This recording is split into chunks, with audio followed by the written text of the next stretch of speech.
बहुत समय पहले की बात है। एक बहुत ही घना, हरा भरा और जीवंत जंगल था। इस जंगल में ऊंचे ऊंचे साल और सागौन के पेड़ आसमान छूते थे। उनकी घनी डालियों में पक्षियों के घोंसले थे और उनकी जड़ों में गिलहरियों और खरगोशों के घर। जंगल का हर एक जीव अपने काम में व्यस्त रहता था। सूर्योदय के साथ ही चींटियों की कतारें भोजन इकट्ठा करने निकल पड़ती थीं, गिलहरियां अपने बिलों को मजबूत बनाती थीं और शहद की मक्खियां फूलों से रस इकट्ठा करती थीं। जंगल में मेहनत और लगन की एक अलग ही ऊर्जा महसूस होती थी। इसी जंगल में बंदरों का एक बड़ा झुंड रहता था। इस झुंड का एक युवा बंदर था जिसका नाम था मुन्ना। मुन्ना शरीर से तो फुर्तीला था, लेकिन उसका मन आलस का घर था। जहां दूसरे बंदर सुबह होते ही एक पेड़ से दूसरे पेड़ पर कूदते, ऊंची डालियों से पके फल तोड़ते और अपने घोंसलों को धूप दिखाते, वहीं मुन्ना सुबह देर तक सोता रहता था। जब भूख लगती तो वह अपनी डाली पर ही पड़ा रहता और इंतजार करता कि कोई फल खुद ब खुद गिर जाए। अगर कोई फल गिर जाता तो वह उसे खा लेता, वरना भूखा ही रहता। उसने अपने लिए कभी एक ढंग का घोंसला भी नहीं बनाया था। वह हमेशा कहता था, इतनी मेहनत कौन करेगा? जब जरूरत पड़ेगी तब देख लेंगे। मुन्ना की माँ, जिसका नाम माया था, अपने पूरे झुंड में सबसे मेहनती और समझदार बंदरिया थी। उसने अपने जीवन में बहुत संघर्ष किया था। वह हमेशा मुन्ना को काम करने के लिए समझाती रहती थी। मेरे लाल, तू क्यों इतना आलसी है? देख, तेरे सारे भाई बहन कितनी मेहनत करते हैं। मेहनत से ही पेट भरता है और जीवन सुरक्षित रहता है। माया का दिल अपने बेटे के इस व्यवहार से हर दिन टूटता था। वह खुद मुन्ना के लिए फल लाती ताकि वह भूखा न रहे। मुन्ना माँ की बात सुनकर मुस्कुरा देता और कहता, माँ, आप चिंता क्यों करती हैं? मैं बहुत होशियार हूँ।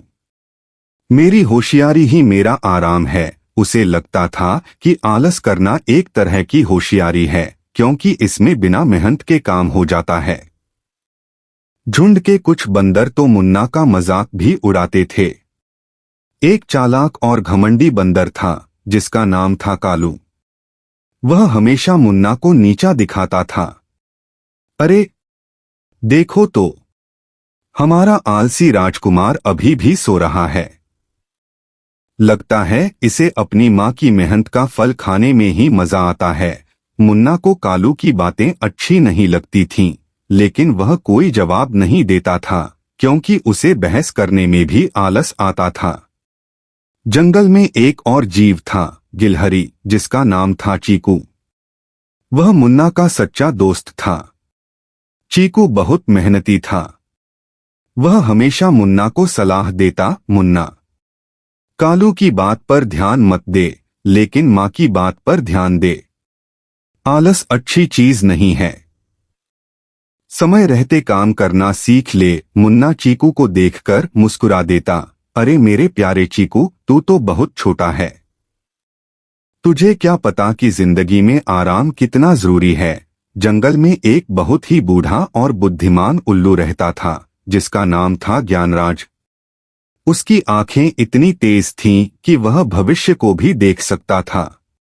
एक दिन ज्ञानराज ने पूरे जंगल में एक सभा बुलाई। उसकी आवाज बहुत गहरी और गंभीर थी। ज्ञानराज ने सभी जानवरों को संबोधित करते हुए कहा, मेरे प्यारे दोस्तों, मैंने हवा में एक बड़ा बदलाव महसूस किया है। जल्द ही एक बहुत ही भयंकर और लंबा मॉनसून आने वाला है। इतनी तेज बारिश होगी कि कई दिनों तक सूरज नहीं दिखेगा। जो भी अभी से तैयारी नहीं करेगा उसे बहुत मुश्किलों का सामना करना पड़ेगा। यह सुनकर पूरे जंगल में हलचल मच गई। सभी जीव जंतु अपने अपने काम में लग गए। बंदरों का झुंड अब और भी तेजी से काम करने लगा। उन्होंने दूर दूर तक जाकर पके फल इकट्ठा किए और उन्हें अपने घोंसलों में जमा किया। वे अपने घोंसलों को और मजबूत बनाने लगे ताकि वे बारिश से बच सकें। लेकिन मुन्ना ने इस चेतावनी को भी मजाक में उड़ा दिया। वह अपनी डाली पर झूलता हुआ हंसने लगा। हाँ हाँ हाँ, यह बूढ़ा उल्लू बेवजह सबको डरा रहा है। देखो तो धूप कितनी अच्छी है।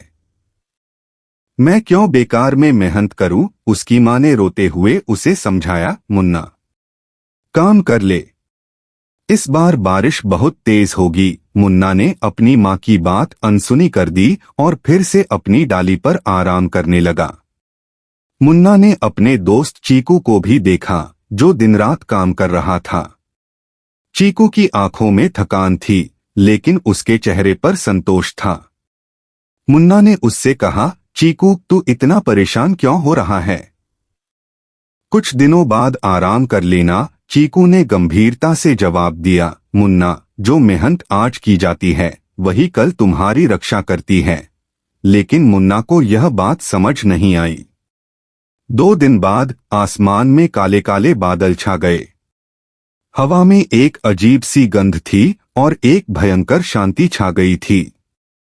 अचानक तेज हवा चलने लगी और बिजली कड़कने लगी। फिर घनघोर बारिश शुरू हो गई। बारिश इतनी तेज थी कि एक पल में पूरा जंगल पानी से भर गया। नदी का पानी ऊपर आ गया और जमीन दलदली हो गई। जंगल का हर जीव अपने घर में था।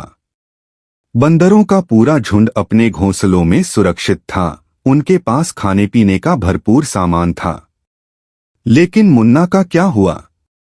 उसकी वह डाली जिस पर वह हमेशा आराम करता था, बारिश में पूरी तरह भीग गई। उसे ठंड लगने लगी और वह कांपने लगा। उसे भूख भी बहुत जोर से लगी थी। उसने देखा कि चारों तरफ पानी ही पानी था और खाने के लिए एक भी फल नहीं बचा था। मुन्ना ने दूसरे बंदरों के घोंसलों के पास जाकर देखा तो वे सब अपने परिवार के साथ आराम कर रहे थे। उन्होंने मुन्ना को देखा, लेकिन कोई भी उसकी मदद नहीं कर पाया। मुन्ना अपनी मां के घोंसले के पास गया, लेकिन उसकी मां ने उसे देखा और दरवाजा बंद कर लिया। वह चाहती थी कि मुन्ना इस बार खुद अपनी गलती का एहसास करे। मुन्ना पूरी तरह अकेला और बेसहारा हो गया था। उसे बहुत पछतावा हुआ। वह अपने आलस के कारण पूरी तरह से फंस चुका था।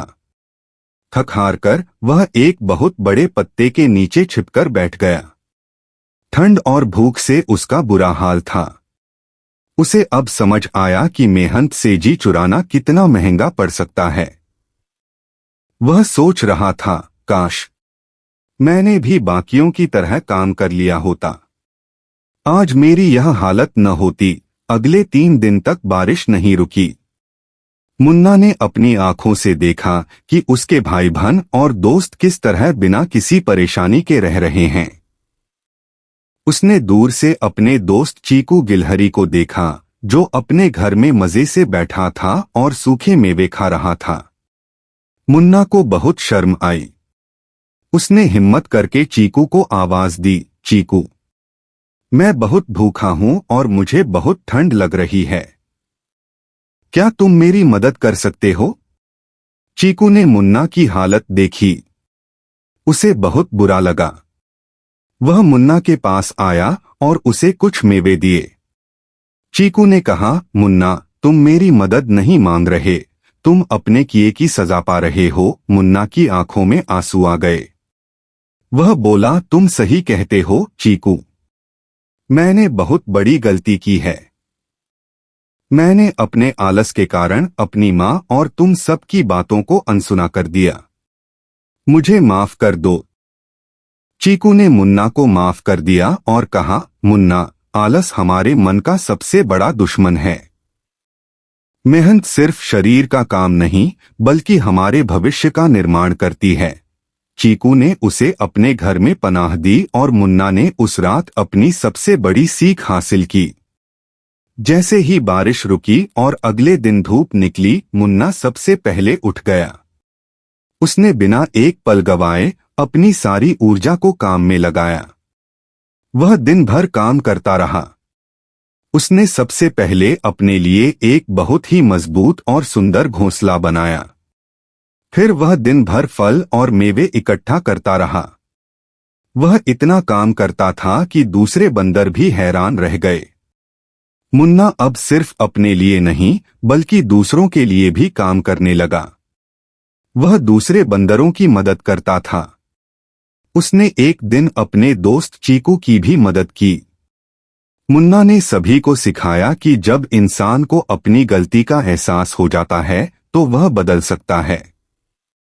जब बूढ़े उल्लू ज्ञानराज ने मुन्ना की मेहनत देखी तो उन्होंने कहा, देखा दोस्तों, कभी भी किसी की आदतों से उसे मत आंकना। मुन्ना ने साबित कर दिया कि जब इंसान को अपनी गलती का एहसास हो जाता है तो वह सबसे बड़ा मेहनती बन सकता है। मुन्ना अब आलसी नहीं बल्कि सबसे मेहनती और जिम्मेदार बंदर बन गया था। उसकी कहानी पूरे जंगल में फैल गई और वह सभी के लिए एक प्रेरणा बन गया। उसकी मां माया का दिल गर्व से भर गया था। यह कहानी हमें सिखाती है कि मेहनत कभी बेकार नहीं जाती। आज का थोड़ा सा आलस कल बहुत बड़ी मुश्किल बन सकता है। इसलिए हमें हमेशा समय का सदुपयोग करना चाहिए और कभी भी मेहनत से जी नहीं चुराना चाहिए। असली खुशी और संतोष आराम में नहीं बल्कि मेहनत और त्याग में है। दोस्तों, इस कहानी को अंत तक देखने के लिए आपका दिल से धन्यवाद। अगर आपके पास भी कोई रोचक या प्रेरणादायक कहानी है तो हमें जरूर भेजें, हम उसे दुनिया तक पहुंचाने का प्रयास करेंगे।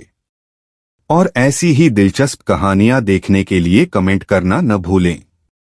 जुड़े रहिए, अगली कहानी में फिर मुलाकात होगी। धन्यवाद।